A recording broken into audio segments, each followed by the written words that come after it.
our community grapples with the headlines that paint San Francisco in a bad light. But this morning, we once again find people working for a Bay Area bounce back as we start to see the sunrise on the horizon. This is all about something called the Great Aussie Walkabout, because did you know Sydney, Australia is San Francisco's sister city? And that's why members of our local Australian American Chamber of Commerce want us all to take a more balanced look at this city. It's really advocacy for San Francisco from people who didn't come originally from San Francisco. And Shawn Chitnis is live this morning as they get ready to lace up their shoes to showcase why so many people leave their hearts in San Francisco. Hey Reed, good morning. Yeah, this is going to happen in the afternoon right around this area by Civic Center and the mid-market neighborhoods. And it really emphasizes that while we have seen other walking tours before trying to push that positive image of the city, the fact that an international organization needs to do it because those negative headlines have traveled around the world is just the current situation we're facing here in the city. And so they want to show that both natives and people who have moved here recently enjoy both living and working here.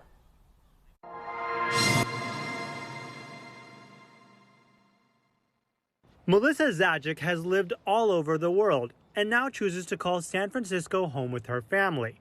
These days, giving the complete picture about this city is not only personal, it's also business. We get a lot of feedback from our members outside the city and back home in Australia that San Francisco looks like a war zone. She's the executive director of the Australian American Chamber of Commerce in San Francisco, which supports cultural and business connections between both countries. They ask every day if we feel safe just walking around our own neighborhood. My kids go to a local public school. I can't stress to them enough that life is really wonderful in many parts of the city. So this week's Aussie Walkabout will try to capture more of what is actually happening in San Francisco.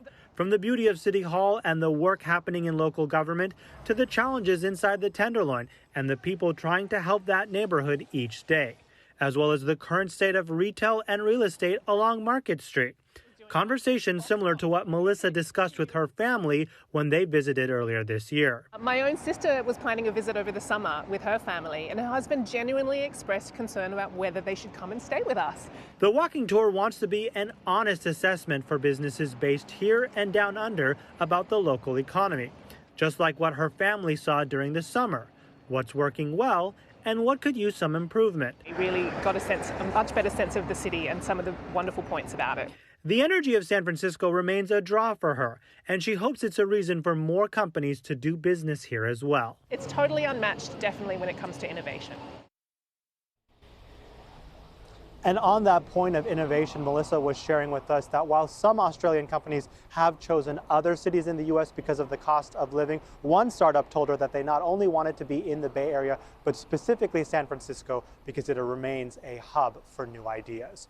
Reed, back to you. Evangelizing the magic of San Francisco to the world, and really it's timely because we know thousands of people will be coming in for APEC. Our news team has a huge coverage plan for the visitors who will be coming in, and really it's all about painting a positive story for our visitors as well, Shawn. Yeah, that's right. And it's great to know that there are international organizations like this chamber, and they work together all the time, sharing ideas on how they can improve that image. And of course, APEC will be a major moment for them. This particular chamber will be partnering with other organizations to have an Australia house, kind of like what we see at the Olympics, so they can continue to share the stories of what's happening here and bridge those connections between these two countries. Reed? Shawn Chitnis, we're glad you're a part of our morning story. Another bright light in San Francisco. Good morning to you, and thank you for your report.